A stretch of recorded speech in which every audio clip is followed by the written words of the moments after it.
Para quem ainda não sabe, a partir do meio do ano que vem, o Brasil vai passar por uma legislação específica para a proteção de dados, a LGPD.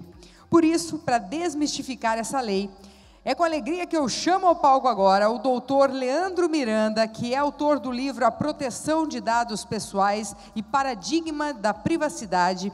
Ele é consultor legislativo no Congresso Nacional e está diretamente envolvido na elaboração da Lei de Proteção de Dados brasileira. Vamos recebê-lo com uma salva de palmas. Bom dia, bem-vindo. Muito obrigado. Bom dia a todos. Primeiro, queria agradecer o convite de estar aqui hoje, dividir um pouquinho com vocês sobre a Lei Geral de Proteção de Dados. Eu agradeço as palavras, mas muita gente trabalhou para essa lei. E essa lei ela veio num contexto de mudar o paradigma sobre os dados no mundo e no Brasil. A Europa mudou a regulamentação sobre dados pessoais, fazendo com que as pessoas tivessem o efetivo poder sobre os seus dados. Os titulares dos dados se tornassem os donos e os controladores desses dados. E o Brasil sofreu muita pressão sobre isso. E o ano passado, desde 2010, discutindo uma lei, foi promulgada a LGPD, que já está com mais de 175 projetos de lei de alteração dela. A priori, ela ia entrar em vigor em fevereiro. Como a medida provisória que foi emitida, criando a agência reguladora, ela foi alterada para agosto do ano que vem, mas na discussão da medida provisória já estão rediscutindo voltar ela para fevereiro. Então, hoje o quadro que nós temos é que ela vai entrar em vigor em agosto. Não dá tempo, em 30 minutos, de 40 minutos, de eu falar muito para vocês dessa lei, que essa lei é uma lei muito complexa. Mas eu queria contar para vocês os principais aspectos e o que muda para as empresas. Antes de falar dessa lei, eu vou falar só um pouquinho de como eu fui parar no Congresso. Eu brinco que essa lei é uma batata quente. Por quê? Porque vocês sempre ouviram que na internet, no mundo do Big Data, tudo pode, tudo vale. E essa lei ela veio dizer exatamente o seguinte: pessoal, não é assim que funciona. Efetivamente, nós vamos poder continuar com as inovações tecnológicas. Essa foi a minha briga. Eu sou advogado, o meu perfil de advogado é aquele assim, que fala para vocês, não é que não pode, vamos dar um jeito de você poder. Tá? Eu acho que é muito fácil você, como advogado, falar tudo não pode, aí não é assim, a lei não... Não, nós temos que trabalhar e arrumar o equilíbrio. Porque sem os dados, vocês viram as startups que falaram antes de mim, as pessoas, todo mundo precisa de dados para evoluir, a tecnologia. Não existe uma interação social entre o cidadão e a sociedade se ele não sabe quem é você. E como é que ele vai saber quem é você tendo seus dados? Isso é muito importante. Aí, toda vez que eu vou falar no evento, o pessoal de marketing olha para mim e torce o nariz. Não. Será que eu não vou poder mais fazer marketing do jeito que eu fazia? Claro que você vai poder fazer marketing, só que vai ter que seguir algumas regras. Efetivamente, o que vocês precisam entender é que essa lei ela veio para equilibrar, para tentar coibir abusos. E, claro, sendo a primeira lei, ela vai precisar de alguns reparos. Vocês imaginem que, durante esse processo legislativo, todos os setores foram ouvidos e falaram sobre essa lei, e muita gente, defesa do consumidor, protegia muito o consumidor. E eu não vou mentir para vocês, é mais fácil e mais bonito defender o consumidor. Eu sou da Comissão de Direito do Consumidor da OAB de São Paulo. Só que eu sou, segundo eles, eu sou o lado negro da força, porque eu defendo as empresas. Por quê? Porque não existe consumidor se não tiver empresa para fornecer o produto e o serviço.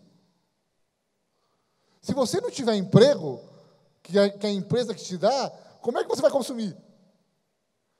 Então, nós precisamos buscar esse equilíbrio. E o meu trabalho no Congresso, é claro que nem em todos os aspectos foi possível, foi exatamente trazer esse equilíbrio.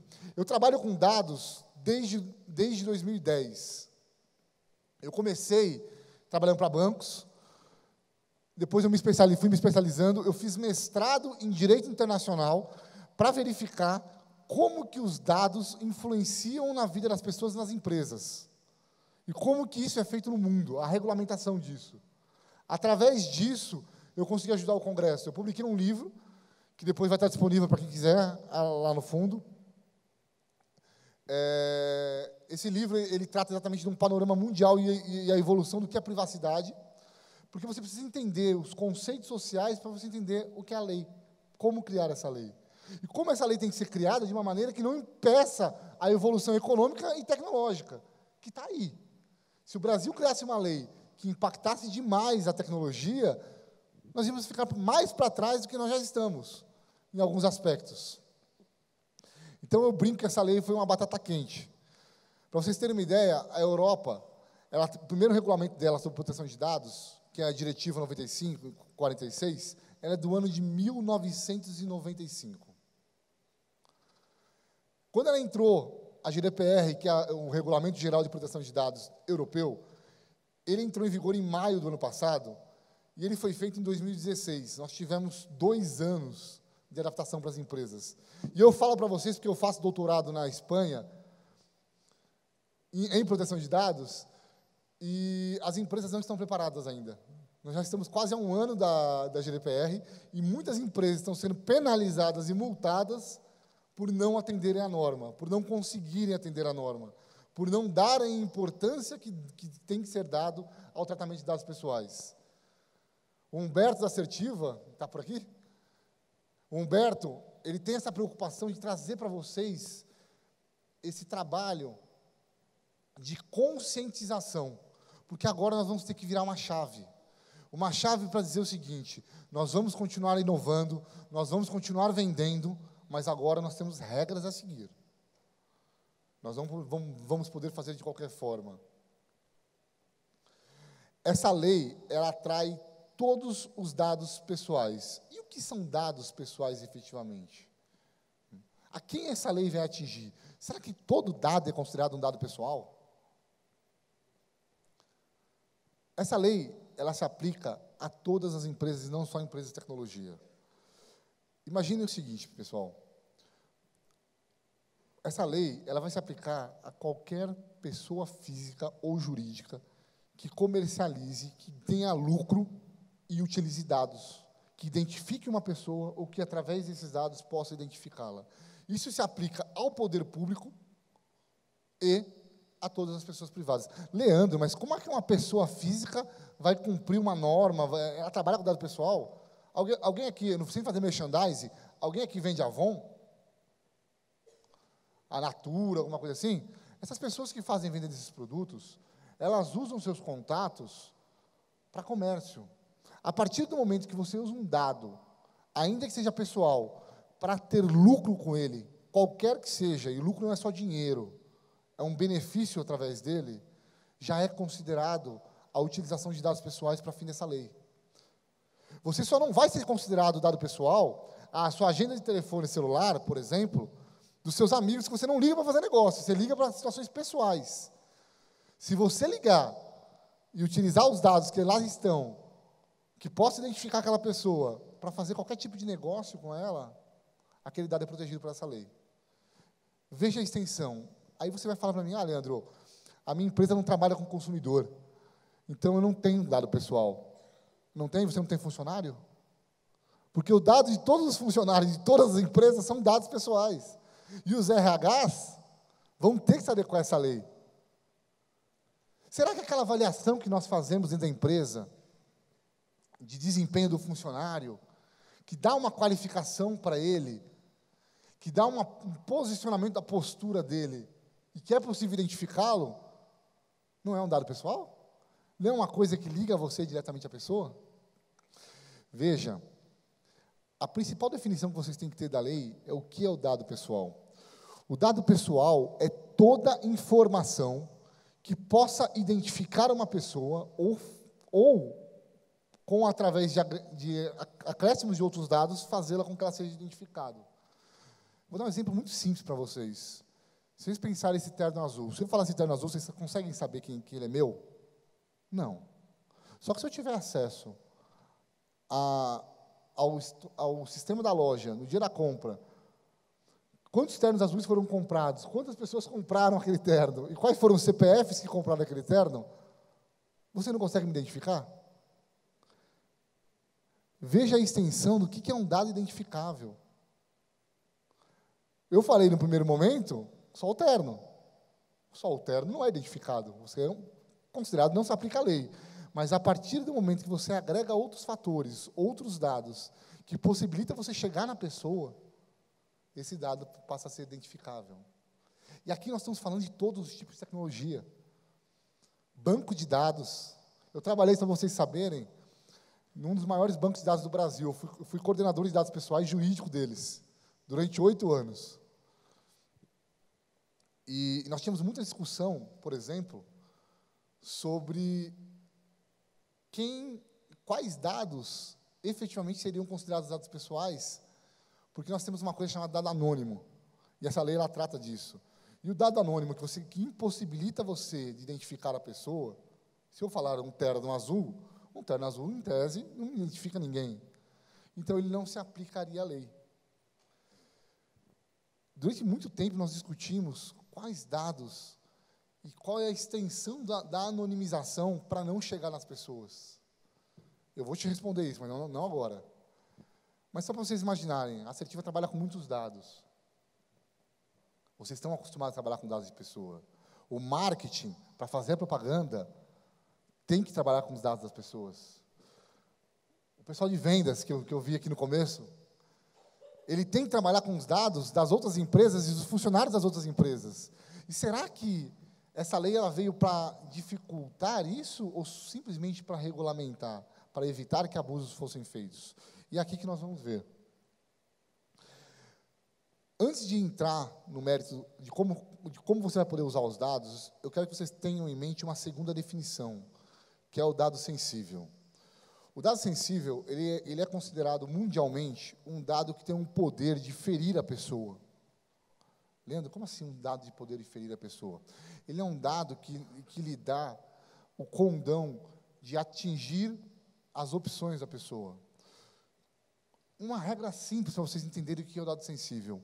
Todo dado que seja oriundo da escolha psicológica da pessoa ou que for ligada à sua biologia é um dado sensível.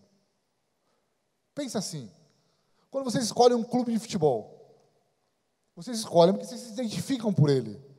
Não tem nada lógico que faz você escolher um clube de futebol. É uma escolha pessoal sua, é da sua personalidade.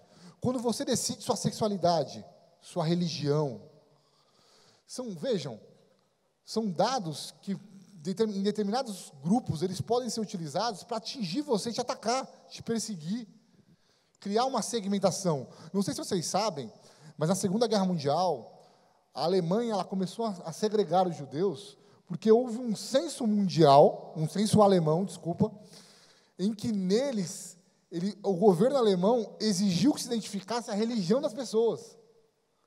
E foi através disso que Hitler conseguiu atacar todos os judeus da Alemanha. Fazer uma discriminação social e uma perseguição. A intenção de proteção de dado sensível é fazer com que essa perseguição, esse fato que coíbe, que faz com que as empresas, as pessoas corram um maior risco, não aconteçam. Dado biológico, sua cor, sua raça não existe, eu brinco juridicamente, é um conceito errado, a sua cor, a sua etimologia, a sua biometria facial, a sua digital, olha, seu DNA, seu exame de sangue, suas doenças, são todos ligados à biologia? E será que uma empresa ela não pode simplesmente escolher não te contratar porque ela viu que você tem um gene que pode desenvolver câncer? A tecnologia permite isso hoje. Então, nós temos que proteger para que as pessoas não sejam discriminadas. Essa é a intenção. Ah, Leandro, então, dado sensível você não pode trabalhar? Não, não é isso que eu estou falando. Eu estou falando que o dado sensível tem uma proteção maior do que o dado comum. E é essa a intenção. E aqui é o problema. Lá no Congresso, a gente discutia muito o que é tratamento de dados, né? O que nós vamos falar com o que é tratamento de dados para essa lei ser aplicada. E tem hora que falavam assim, olha, Tratamento de dados é quando você pega um dado e transforma em outro. Aí tinha um que falava, não, isso não é tratamento de dados. Isso é comutação de dados, porque o dado mudou. Aí vinha um outro e falava, não, o armazenamento de dados não é tratamento de dados, eu só estou guardando. Não, a transferência de dados não é tratamento de dados, porque eu só estou passando de um dado para o outro. O que eles decidiram? Tudo isso aqui virou tratamento de dados. Olha quantos verbos são. Para não ficar discutindo, olha, toda aqui, a coleta, produção, recepção, classificação, utilização, acesso, reprodução, transmissão, distribuição, processamento, arquivamento, armazenamento, eliminação, controle da informação, modificação, comunicação, transferência, difusão e extração. Você consegue fazer alguma coisa com dados sem ser alguma coisa dessa aqui? Entenda que a simples visualização do dado, ela também é equiparada a um tratamento de dados. Por que eu estou explicar isso para vocês? Porque se um dia vocês forem pegar a lei, vocês vão ler que a lei não... Quem é técnico? Tem algum cientista de dados aqui? Lídia? A Lídia. Eu não tinha te visto ainda, Lídia. O que acontece, Lídia? O cientista de dados, ele separa o que cada hora o dado faz. O legislador ele quis fazer o seguinte, olha, não importa o que você acha que o dado faz. Tudo que é feito com dado é tratamento.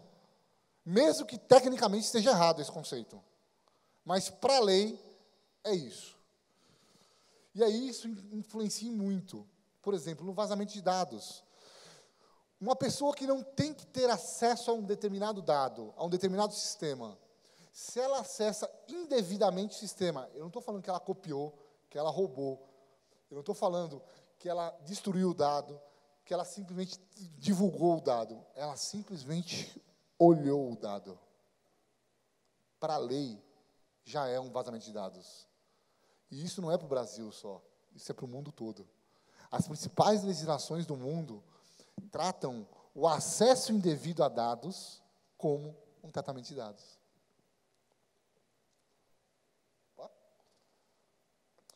Os dados anonimizados, eu já falei um pouquinho deles, são aqueles dados que, por mais força que você faça, você não consegue identificar a origem dele. Lígia, finge que você não está aqui, tá? Por quê? Porque eu sempre brinco, quando tem um cientista de dados na plateia, eu tento explicar a parte legal. Aí ele vem com a parte técnica. Legalmente, para esse conceito que nós estamos dando na lei, não existe dado anônimo no mundo. Porque lembra que eu falei para vocês que quando eu peguei um terno que eu não conhecia e eu agreguei outros dados, eu consegui identificar o dono desse terno? O cientista de dados vai falar para mim que eu criei um novo dado, um novo fator, e por isso que ele não é um dado anônimo. Não é isso, Lídia? Mas o que acontece? Como todos aqueles verbos são tratamento de dados, para a lei, o dado anônimo é simplesmente aquele que é mais difícil você trazer e identificar a pessoa. Leandro, como é que eu vou identificar? Como é que eu vou saber se o que é mais difícil e o que não é? Leandro, você pode me explicar isso? Você pode dizer para mim hoje o que é isso? A minha resposta vai ser para vocês, não. Eu posso dizer pela Europa, mas não pelo Brasil. Por quê? Como eu falei para vocês, nós precisamos de uma agência reguladora, que ela vai definir uma série de regras de tratamento de dados, de utilização de dados, que ela não está ainda atuante. Na verdade, formalmente, ela nem existe. Tá? O que acontece? Na Europa, e é assim que está a intenção da lei, é que a agência reguladora ela vai definir os critérios técnicos, qual a tecnologia, o custo e a força que você vai ter que empregar para considerar um dado anônimo. Por quê? Porque não é toda empresa que vai conseguir fazer essa reversão de dados. Essa quebra, às vezes, a anonimização ela é feita por criptografia. Não é toda empresa que vai conseguir segregar dados, juntar dados para fazer com que esse dado volte a ser identificado. Só que todo dado é possível identificar desde que você agrega outros dados, baseando naquele conceito.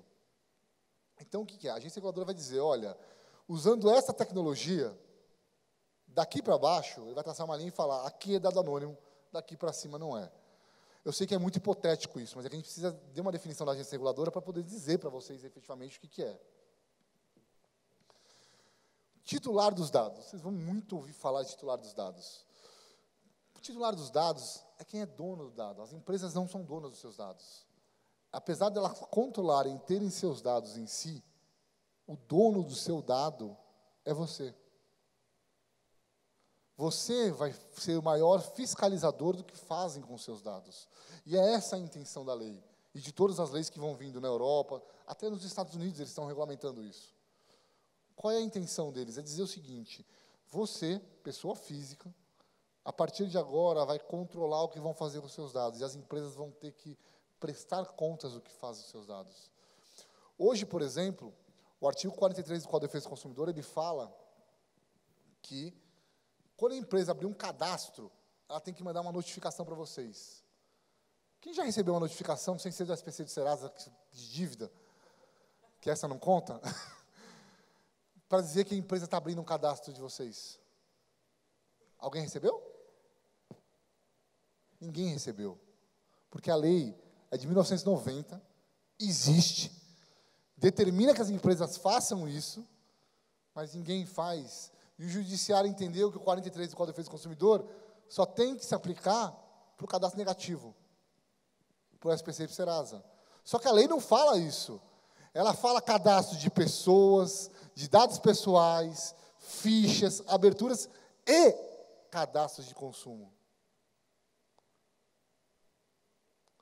Vejam, nós já tínhamos uma lei que falava sobre cadastros lá atrás. Quase todos esses princípios que nós vamos ver nessa lei, eles são cópias dos princípios do Código de Defesa do Consumidor que estão desde 1990. Aí vocês vão falar para mim, Leandro, é claro, porque a maior parte das relações que são realizadas com dados são de consumidores.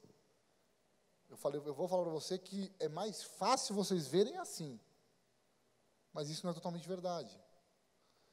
Qual é a relação de consumo que vocês têm quando vocês se associam a um clube e você tem uma relação de associado com um clube? Ou quando vocês se filiam a um partido político? Ou quando vocês vão a uma igreja? Tem relação de consumo com a igreja? E todos esses ambientes têm dados pessoais. Ou você é consumidor da empresa que você trabalha? Vejam, os dados pessoais, eles se aplicam a todas as esferas da nossa vida. Veja a importância dessa lei. E ela veio para proteger todo mundo.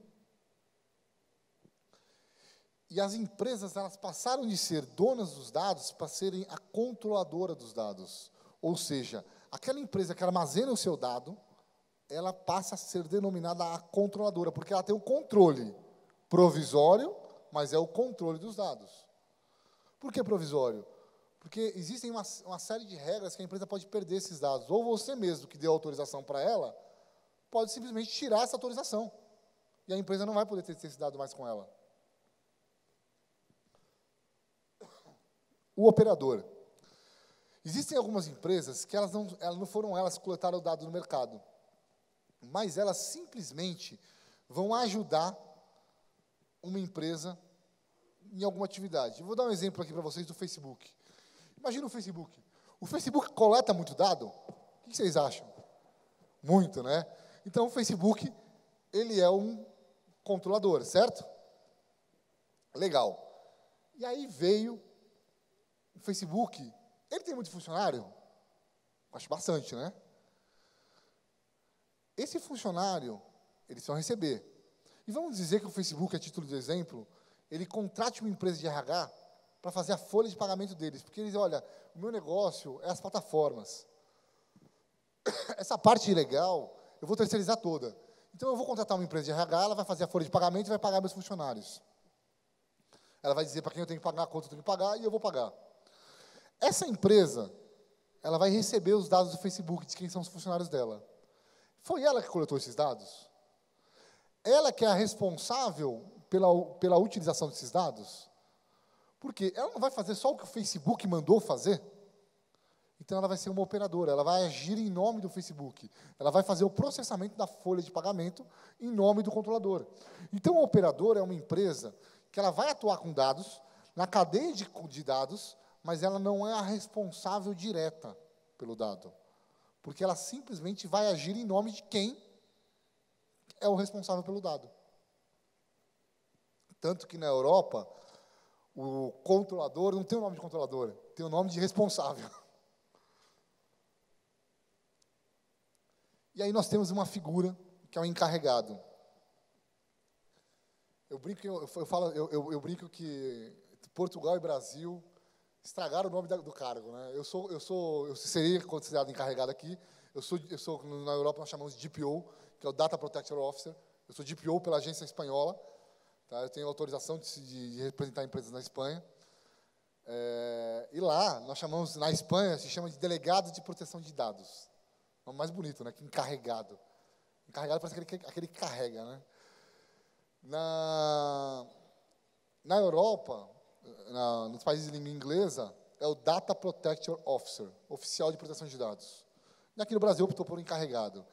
Esse cara é uma figura nova que está surgindo no mercado e que as empresas que trabalham com dados vão ter que ter ele. E ele não é uma pessoa só, é uma equipe inteira, é uma equipe multidisciplinar, que ele simplesmente vai ser o responsável de trabalhar, de ser a ponte entre a empresa, o governo, a agência reguladora e os titulares dos dados.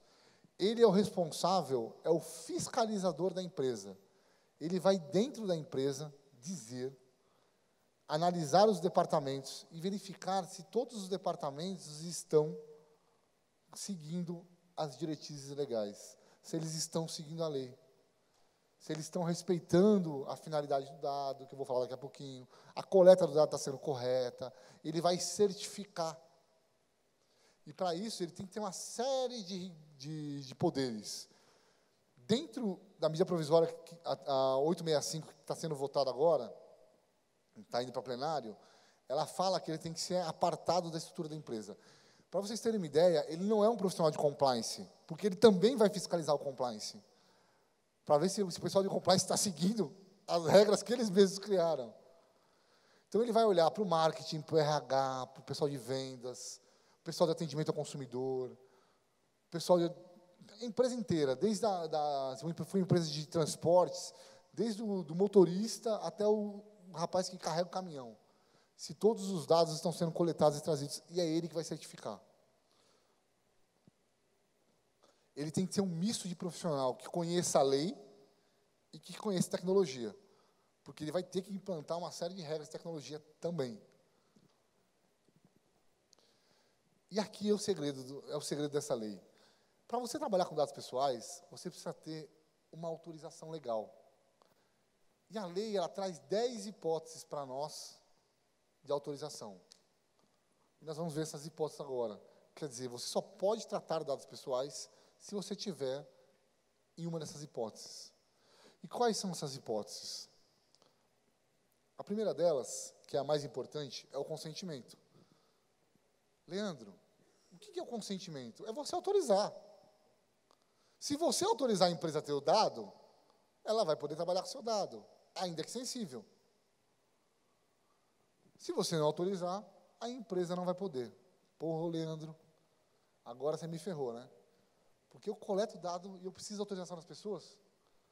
Como que as pessoas vão me dar autorização?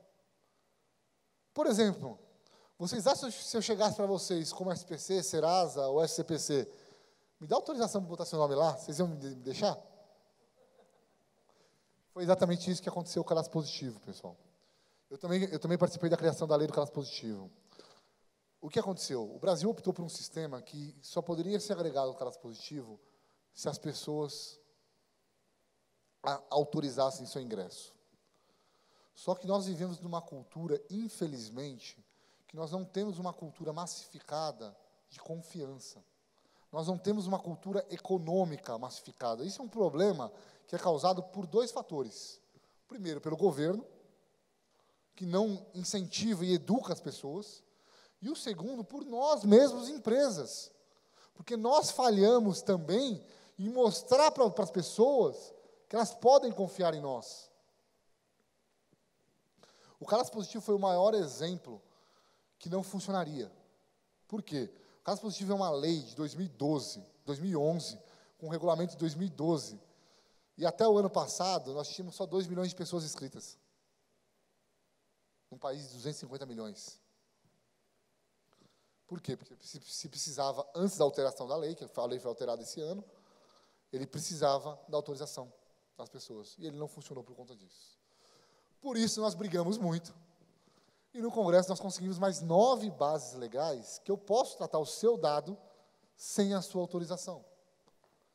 Então, nosso trabalho principal é identificar qual é a base legal, dentre as 9 que sobraram, que dá para a sua operação trabalhar. Por que dentre as 9 que sobraram? Porque o consentimento a gente já viu que é difícil. Não é impossível, mas vai despender muito dinheiro, tempo, e nós não sabemos se nós vamos conseguir. E o volume que nós vamos conseguir. Então, nós que trabalhamos com informações de massa, nós precisamos de muitos dados, nós vamos tentar trabalhar e encaixar nossas atividades dentro das 9 hipóteses. E quais são as 9 hipóteses? A primeira delas é uma obrigação legal regulatória. O exemplo que eu gosto de dar aqui, por exemplo, é o exemplo de lavagem de dinheiro. As instituições financeiras, obrigatoriamente, acima de determinado valor, elas têm que, obrigatoriamente, por regulamentação do Banco Central, informar o Banco Central e armazenar os dados, para evitar lavagem de dinheiro. Se não tiver uma origem, às vezes, aí, alguém que recebeu uma quantia muito grande, vendeu uma casa, ou recebeu 50, 100 mil reais, o banco, o gerente diz assim, por que você recebeu esse dinheiro na sua conta? Está fora desse parâmetro. É seguindo uma obrigação legal. Ou, por exemplo, você quando vai no hospital e você pegou uma doença infectocontagiosa, o hospital muitas vezes tem que notificar o Ministério da Saúde. Olha, teve um caso aqui de chikungunya dessa região. Isso é uma obrigação legal. Outra hipótese, é a execução de políticas públicas. Aqui é voltado para o governo. Olha, para o governo saber aonde ele precisa investir em escola, ele precisa saber aonde tem criança. Então, ele precisa coletar os dados dos cidadãos para poder verificar a faixa etária das crianças e verificar aonde ele precisa colocar a escola, onde ele precisa mandar vacina. Ou ele precisa dos dados de saúde para poder identificar aonde está um surto de dengue, para ele poder mandar uma equipe lá. Então, são implantações de políticas públicas. Execução de uma contratação. Quando você vai lá e contrata um serviço de internet, ele precisa ter seus dados. Como é que ele vai instalar a internet se ele não sabe onde você mora? Como é que ele vai cobrar a sua internet ou fazer uma manutenção se ele não tem os seus dados? Então, faz parte do contrato isso. Água, luz, serviço em geral, o plano de saúde mesmo. Como é que ele vai mandar a cobrança para você se ele não sabe, se ele não tem seus dados? Então, na execução de um contrato, você pode ter os dados da pessoa, mesmo sem a pessoa autorizar, porque é lógico. Não. Fique tranquilo, fique tranquilo. Os outros são mais rapidinhos. Essa é a parte mais importante. Então, eu recebi uma mensagem aqui, tem muito slide para frente ainda. Essa é a parte mais importante, tá, pessoal? Exercício regular de um direito. Olha, imagina o seguinte, você fez um contrato com uma pessoa, e acabou esse contrato. Então, você tinha a sua obrigação legal, porque você estava executando um contrato. Só que durante 5 anos, por exemplo, essa pessoa pode processar. Porque o Código Civil, ele fala que determinado tipo de danos, prazo de prescrição são 5 anos. Então, é justo você ter, para exercício regular de direito, você, ainda que encerrada a relação jurídica, você manter esses dados guardados, porque se você for processado, você tem que ter como se defender. E passados os 5 anos, tem que apagar? Depende. Se você não arrumar outra base legal, a regra seria assim. Proteção à vida. Imagine a seguinte situação. A pessoa... Todo mundo tem celular aqui, né? Alguém já preencheu o campo de emergência do celular aqui? Vocês sabem que existe isso? Não, né? Se vocês olharem no seu celular, existe um campo de emergência, que você clica sem desbloquear o celular, que você consegue colocar seu tipo sanguíneo, contatos de emergência. Porque se o bombeiro, se sofreu um acidente, for atropelado, estiver inconsciente, a primeira coisa que o bombeiro vai fazer quando pegar seu celular é verificar esse contato de emergência. Vocês sabiam disso? Engraçado, todos os eventos eu vou, ninguém sabe disso, né? O pessoal dos smartphones deveria divulgar. São dados para salvar a sua vida. Você está precisando de sangue, ele não sabe qual é o seu sangue. Se você tiver marcado aqui, talvez ele já tenha um sangue mais fácil para te ajudar. Tá? Só um exemplo, ou entrar em contato com a sua família. Ele consegue, se vocês conseguem gravar isso, e a pessoa entra em contato sem precisar desbloquear o celular. Tecnologia ajuda, pessoal. Então, a pessoa está, por exemplo, está para morrer. Eu vou lá e pego os dados sanguíneos dela para dar sangue para ela, ou saber se ela é alérgica a alguma medicação. Para a tutela da saúde coletiva, a mesma coisa. Olha, vai tá tendo uma epidemia, uma pandemia, então eu preciso identificar as pessoas que são mais vulneráveis. Então, o governo pode, de repente, criar mecanismos de controle. Nós temos aí o cartão do SUS, que é exatamente para controlar o que você utiliza da rede pública. A intenção desse cartão, e eu falo para vocês que eu participo de uma série de discussões do governo, não sei se vocês sabem agora, por exemplo, agora em junho, vai ser lançado o Documento Único do Brasil. Sabiam disso? Então, a ideia dele é agregar todos os documentos de uma forma digital. E com o tempo, esse documento único vai substituir todos os documentos do Brasil, inclusive o cartão do SUS. Por quê? Porque a ideia é criar uma plataforma única do SUS, para que em qualquer hospital que você for atendido, eles conseguem saber seu histórico, para saber as doenças que vocês têm, eventuais problemas que vocês venham ter, para que num atendimento seja mais eficiente e mais rápido. Nós temos para atividade acadêmica. Olha, se eu vou fazer um estudo acadêmico para melhorar a sociedade, para fazer um estudo de câncer, eu preciso ter alguns dados. Eu preciso ter acesso a dados para poder fazer esses estudos. Se eu não tiver acesso a esses dados, mesmo sem autorização da pessoa, como é que eu vou poder melhorar e ajudar a resolver o glaucoma, por exemplo? Como é que eu vou ajudar a resolver o câncer? Aí, claro que aqui tem uma ressalva nessa disposição, é que sempre que possível você tem que anonimizar os dados. Então, você pega os dados que você precisa e apaga o nome da pessoa, para que você continue trabalhando com os dados que você precisa, sem identificar a pessoa. Mas, dependendo de determinada situação, você precisa do dado da pessoa. Essa é a que eu mais gosto.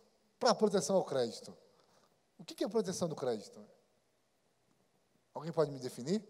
A proteção do crédito, ela acontece antes ou depois do crédito? Antes? E será que quando depois que eu vendo e a pessoa não me paga, não faz parte da proteção do crédito da sociedade, eu cobrar essa pessoa? Porque se eu não receber aquele dinheiro daquela pessoa, eu não tenho dinheiro para oferecer para outra. Vejam quão amplo é esse artigo. Aqui foi a intenção de exatamente fomentar a economia. Então, tudo que for voltado para a proteção do crédito, para você fomentar a atividade econômica, grande parte você vai poder encaixar aqui. E a última hipótese, o legítimo interesse. O interesse legítimo de empresa. E aqui eu vou fazer um parênteses que a gente vai precisar falar dele especificamente. O que é isso? Uma empresa de marketing, o objetivo dela é fazer marketing. Então, se eu mandar mala direta, é um legítimo interesse da empresa? É. O objetivo dela é esse. Então está resolvido o meu problema, Leandro. Se eu sou o departamento de marketing, eu posso mandar mala direta à vontade, porque eu vou falar que eu estou no legítimo interesse. Será que é isso? O legítimo interesse, ele tem alguns critérios. Ele fala o seguinte: primeiro critério, ele tem que ser uma atividade lícita, não pode ser nada ilegal, você não pode vender maconha e usar o legítimo interesse, né? Não vai fazer, eu falo, a Casa da Luz Vermelha, não sei como é que chama aqui em Campinas, mas eu vou oferecer produtos de cunhos sexuais, serviços. Você não pode, né? Então isso foge do interesse, é ilegal. Você tem que respeitar as liberdades e direitos do titular.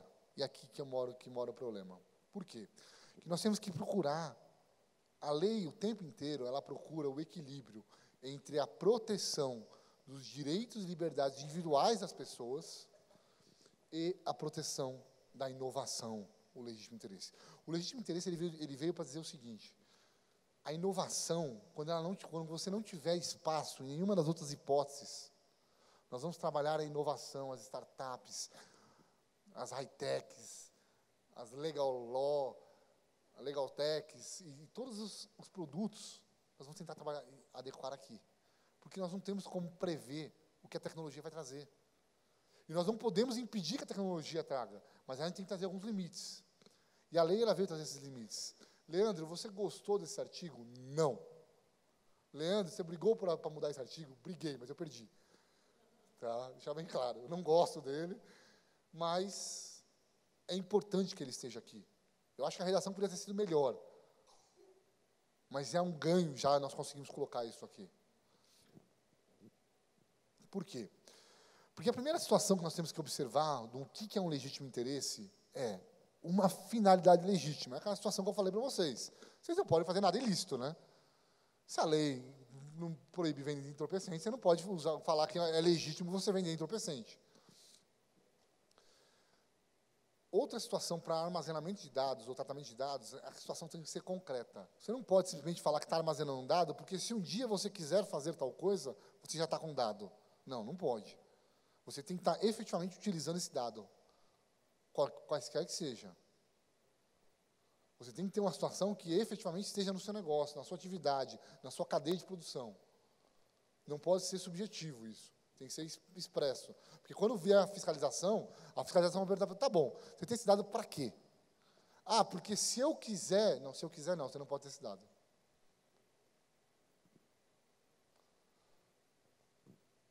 Aqui é mais fácil. Apoio e promoção à atividade controladora.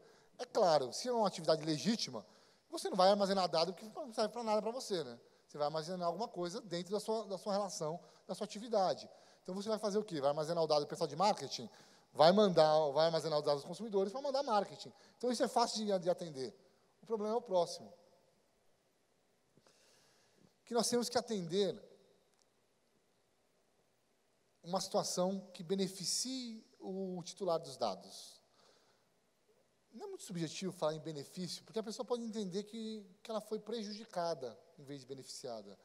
Quando eu falo para vocês que eu neguei um crédito para vocês, esquece que a proteção de crédito está lá no outro caso. Vamos trabalhar só no legítimo interesse, só para ficar fácil de vocês visualizarem.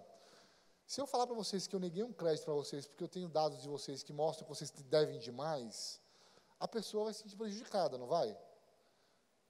Subjetivamente para ela é bom. Mas para a sociedade é bom você negar esse crédito, que você vai impedir o superendividamento. Então, veja, nem sempre é uma situação que prejudica diretamente a pessoa. Por quê? Porque se você dá um crédito demais para a pessoa vai se endividar ainda mais e vai ser mais difícil ela sair da situação que ela está. Então, veja como é subjetiva a análise que tem isso aqui. E tudo que é subjetivo, ao meu ver, é ruim. Por quê? Quem vai decidir é o judiciário. Tá? Por isso que eu fui contra essa redação. Mas mais do que isso, vocês acharam ruim esse? Nós temos que atender à legítima expectativa da pessoa. Pessoal, se eu perguntar para vocês aqui hoje, qual era a sua expectativa de vir aqui nesse evento, na Assertiva Day, para ver um advogado, vocês não são advogados, ver um advogado falar de uma lei que todo mundo que vocês têm ouvido falar por aí, que vai prejudicar a atividade de vocês. Pelo número de pessoas que eu tenho aqui, eu vou arriscar que pelo menos umas 20 opiniões diferentes nós vamos ter. Então, como é que eu, como empresa, vou saber qual é a sua legítima expectativa? Me explica. Como é que eu vou, simultaneamente, lançar um produto para atender a legítima expectativa de um nortista, de um nordestino, de um sulista? Você acha que uma pessoa que mora no Acre tem a mesma expectativa de alguém que mora no Rio Grande do Sul? Mais do que isso, vocês acham que uma pessoa que mora em Campinas tem a mesma expectativa de uma pessoa que mora em Hortolândia? São cidades vizinhas. A percepção de barulho, de tranquilidade, é completamente diferente. Vejam quão subjetivo é isso. Então, gera um certo risco a atividade. É claro que nós temos alguns mecanismos para tentar sair disso, mas é uma situação que nós temos que tomar cuidado. Então, eu brinco com todo mundo. Pessoal, vamos trabalhar com as 8 hipóteses. Se a gente não conseguir, nós vamos para a 9ª, que é o legítimo interesse. Se a gente não conseguir, a gente vai atrás do consentimento. Tá? Para evitar a subjetividade. Exatamente para evitar a ação judicial. Só para vocês terem uma ideia, em 2014, eu estava ainda no banco de dados, nós lançamos um produto chamado Score. Alguém já ouviu falar desse produto? Sabe desde quando existe Score no mundo e no Brasil? Desde 1940. Tá? E nós lançamos isso por quê? Porque nós percebemos que as pequenas empresas, pequenos comércios, não tinham score. Eles não tinham dinheiro, conhecimento tecnológico para fazer um cálculo estatístico, que o score é um cálculo estatístico, para definir uma probabilidade de alguma coisa. Então, nós oferecemos esse produto. Em 3 meses, aí eu falo que é uma falha, por isso que eu falo que é uma falha do governo e nossa, somando todos os bancos de dados de crédito, nós tivemos 500 mil ações judiciais em 2 estados. Vamos fazer uma continha rápida? 500 mil ações judiciais a R$600, se a gente arrumar um advogado bem baratinho por ação judicial, nós estamos falando de R$30 milhões para se defender. Nós ganhamos essa ação, tá? Nós ganhamos na STJ, quando chegou em Brasília. Mas vocês têm ideia o custo que foi para ganhar essa ação? Então, é isso que nós temos que falar. A lei, quando ela traz muita subjetividade, ela permite que alguns escritórios de advocacia, elas façam esse malabarismo de entrar com ações indenizatórias. É por isso que é importante vocês terem, nesse momento, a concepção que o tempo mudou. Nós vamos virar a chave agora. Nós vamos virar a chave como titulares de dados, e nós vamos virar a chave como funcionários também, como empregados também, como membros de uma organização que precisa dos dados para existir, como membros de uma empresa que sem dados não trabalha. Nós vamos ter que aprender e tirar esse ranço das pessoas que nós temos, que todo empresário é ruim, que as empresas são más. Sabe por quê? Porque a maioria é boa, a maioria é séria, e por conta de 1 ou 2, a gente fala que todo mundo não presta. Não é assim que funciona? Um advogado rouba, todo advogado é ladrão. Um político rouba, o exemplo foi ruim. Deixa eu mudar. Estou brincando, pessoal. Tem gente séria no Congresso também, tem gente boa no Congresso. Eu falo para vocês que frequenta lá há mais de 8 anos. Eu sou assessor legislativo agora da Frente Digital, Frente Parlamentar Digital. Eu faço pareceres para o Congresso. Esses pareceres que vocês vão para a CCJ, vocês não acham que é os políticos que fazem isso, não, tá? Que eles não sabem fazer isso, não. Quem faz são os advogados, a equipe, e dá para eles. Tá? Então, assim, a gente tenta fazer o melhor. Existe gente bem intencionada, em todas as áreas. E a gente vai ter que fazer, isso faz parte da educação financeira que nós vamos precisar. E a educação de dados. Para vocês terem uma ideia, todo mundo acha que a proteção de dados, ela é a proteção da privacidade. E não é. Privacidade é uma coisa, proteção de dados é outra. Porque nem todo dado fere sua privacidade. Eu saber o seu nome, o que fere sua privacidade? Você consegue se relacionar com uma pessoa sem a pessoa saber seu nome? Vejam, para vocês terem uma ideia, eu tenho um acórdão que vai deixar de valer, tá?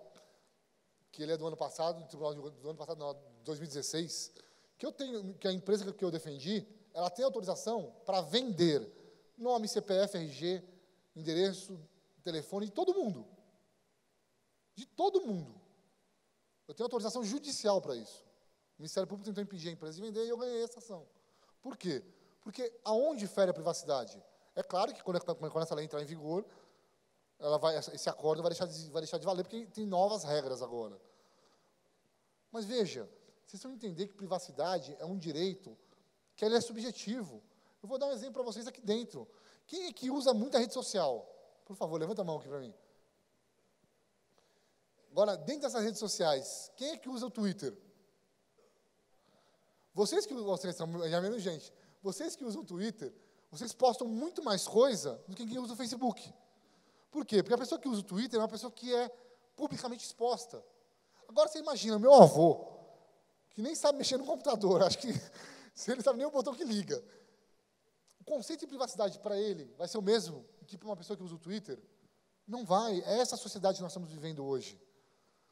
É por isso que vocês precisam separar a proteção de dados da privacidade. Aqui, só para vocês terem uma ideia, é um exemplo que eu uso de marketing. Será que uma pessoa, ela gosta de receber propaganda de viagem? Será que vai atender as expectativas dessa pessoa? Eu que viajo muito, eu faço doutorado na Espanha, eu adoro receber promoção de passagem. Ainda mais na época que eu tenho que ir para lá. Então, para mim é bom, é meu interesse. Mas será que uma pessoa que não viaja tem interesse em receber? É essas coisas que nós vamos ter que fazer a ponderação na análise da finalidade do dado. As legítimas expectativas são muito complicadas. Então, nós vamos ter que usar a razoabilidade e a proporcionalidade para analisar. Então, só para relembrar, alguns princípios que o legítimo interesse tem que ter. Situação concreta, a finalidade tem que ser lícita, tem que preservar os direitos dos titulares, tem que trazer um benefício para o titular, ainda que ele não veja esse benefício, não pode trazer só benefício para a empresa. E aqui é a diferença, por quê? Existe uma startup nos Estados Unidos, na Califórnia, que eu estou estudando com o pessoal de lá, que as pessoas estão dando os dados dela para eles venderem. E, em troca, eles dão produtos, serviços e até dinheiro para as pessoas. Veja, você está sendo beneficiado. Então, qual é a forma mais fácil de você conseguir o consentimento? Qual é o benefício que eu vou ter? Porque a empresa vai ganhar com seus dados. E eu vou ganhar o quê com isso? A empresa precisa ter essa relação de benefício para a pessoa e, segunda, de confiança. Porque quem é que vai permitir que uma empresa tenha acesso aos seus dados se ela tem vazamento de dados toda hora? Se toda hora ela está na mídia que um hacker invadiu, que ela não tem segurança. Lembra que eu falei para vocês que existem alguns princípios que têm que ser seguidos nessa lei? Esse é o princípio mais importante, o princípio da finalidade. Esse princípio ele fala o seguinte, que nós temos que coletar um dado para um objetivo. E você coletou para esse objetivo, ainda que seja com autorização da pessoa, você não pode mudar o objetivo. Para você mudar o objetivo, você precisa, se for com autorização da pessoa, uma nova autorização da pessoa. Se não for com autorização da pessoa, você precisa arrumar uma base legal que te autorize a mudar o objetivo. Quem já ouviu falar do caso da Cambridge Analytica? Já ouviu? Não lembra? Vazamento do Facebook, que a imprensa falava que vazou os dados, que o Facebook era uma plataforma que não era segura, que todos os seus dados foram roubados. Balela, não aconteceu nada disso. Isso é ignorância da imprensa que não sabia noticiar. O que aconteceu foi o seguinte, a minha colega mostrou antes de mim aqui, uma série de aplicativos, não mostrou? Falando que ela era parecida com o Mbappé, não foi? Sabe para que serve aquilo lá? Para coletar dado. Você faz esses joguinhos e você autoriza que a empresa colete seus dados. Então, todos os dados que foram coletados do caso da Cambridge Analytica, que foi o vazamento utilizado para influenciar a eleição dos Estados Unidos, foram dados coletados com autorização dos titulares. Então, por que fizeram esse alarde? Falaram que foi ilegal? Porque houve um desvio de finalidade. Eles coletaram o dado para um objetivo e utilizaram para outro objetivo, para influenciar a eleição, para criar perfis eleitorais. O problema não foi na coleta, o problema foi na utilização do dado. Entendam, para vocês entenderem o tamanho da importância. A criação de perfis vai poder continuar? Vai! Vocês vão poder continuar fazendo perfis. Só que vão ter que seguir algumas regras. E para isso vocês precisam se adequar à LGPD e às regulamentações que delas vão vir. Adequação, olha, você não pode mais coletar dado, qualquer dado. Você tem que coletar. Se você precisa da data de nascimento, legal, você coleta o dado da data de nascimento. Agora, se você não precisa do nome da avó, você não tem que coletar o nome da avó. Você só vai poder coletar os dados que forem necessários para a atividade que você vai desenvolver, para a execução daquela finalidade que você está coletando. Aí é o princípio da necessidade. Você precisa desse dado? Esse dado é importante para a sua operação? Livre acesso. Eu estou correndo um pouquinho mais por causa do tempo, tá, pessoal? O livre acesso. Vocês, como titulares, vão ter que dar livre acesso, vão ter que ter livre acesso às empresas e aos arquivos das empresas. Ou seja, vocês vão poder chegar em qualquer empresa e perguntar para a empresa, você tem dado meu? Eu quero saber o que você fez com esse dado, qual é a base legal que você está utilizando para ter esse dado meu, e qual é a finalidade. E a empresa vai ser obrigada a te fornecer. A lei, inclusive, ela diz que ela vai ser obrigada a dizer com quem ela compartilhou esse dado e por que ela compartilhou. Então, toda empresa vai ter que ter um balcão de atendimento, que provavelmente vai ser subordinado ao DPO, ao encarregado, para atender essas solicitações de consumidores, de pessoas físicas, de titulares. Por quê? Porque, certamente, se ele entender que você não está seguindo alguma finalidade, ele vai mandar você apagar o dado. E será que você vai poder apagar o dado? Será que você vai poder responder de qualquer jeito para a pessoa? Ou não vai ter que dar uma resposta fundamentada? Qualidade dos dados. Os dados têm que estar sempre atualizados. Tem que estar, não pode estar corrompido, não pode estar incompleto. Endereço, por exemplo, vou trabalhar com endereço. Você vai ter que usar fontes atualizadas de endereço. Ah, mas como é que eu vou atualizar isso? É o risco da atividade sua. Existem mecanismos de fazer. Eu não posso contar todos os segredos para vocês, né, pessoal? Senão eu também não trabalho, né?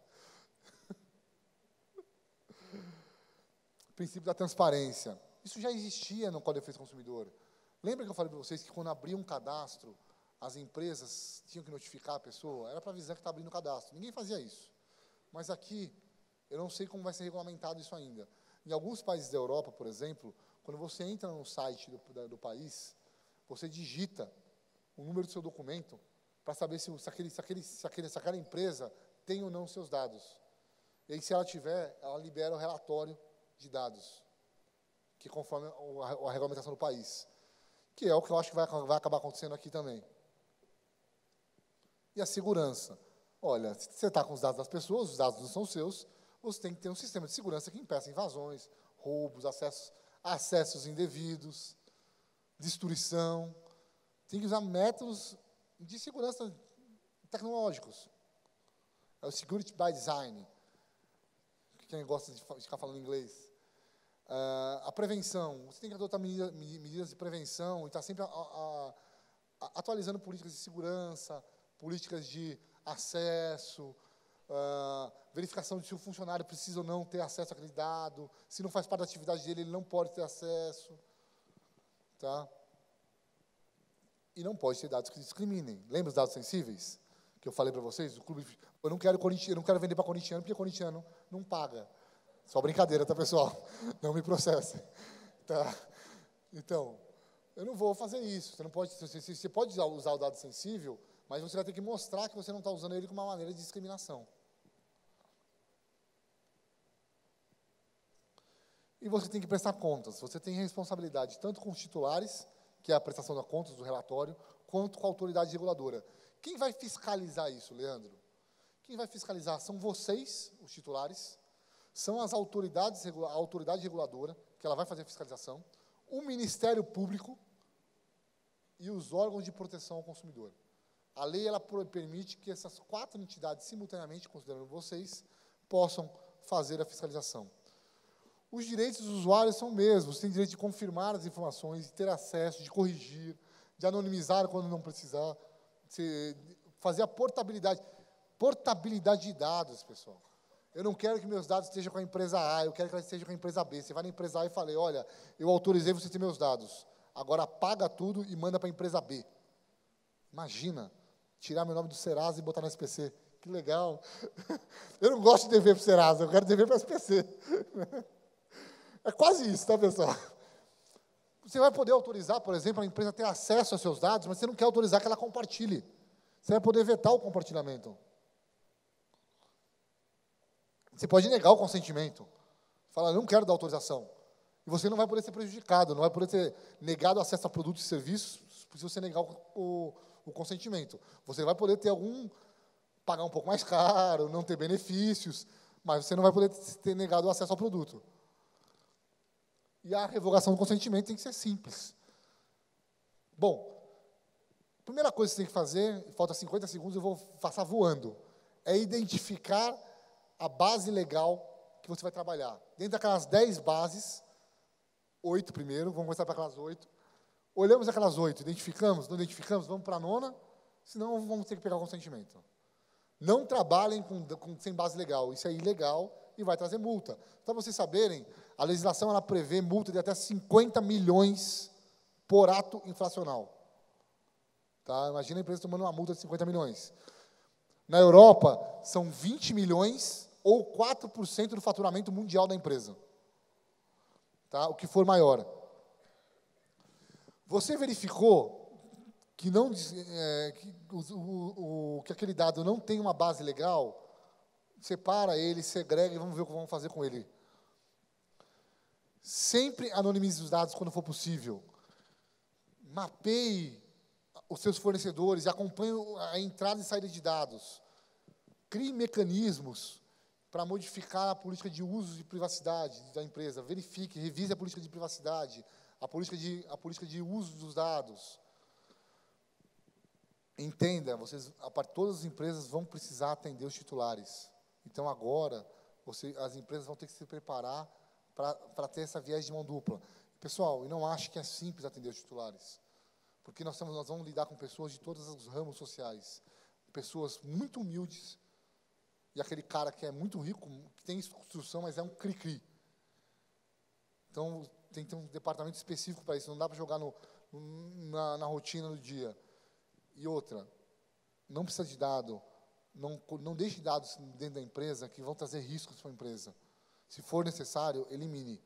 Se, vírgula, entre aspas, bem alto, se for necessário. Tá? Até hoje eu não entrei em nenhuma empresa que foi necessário, tá? E aplique as regras com os dados menores. Atenção com isso. Isso aqui é um cronograma que nós fazemos de adequação, só para vocês terem uma ideia. Em cada etapa que nós temos que fazer. Verificar como que a lei atinge a empresa. Nós vamos listar e entrar na empresa, verificar todos os dados que a empresa tem, classificá-los, verificar a sensibilidade, verificar os problemas que nós temos com esses gaps dentro do organograma da empresa.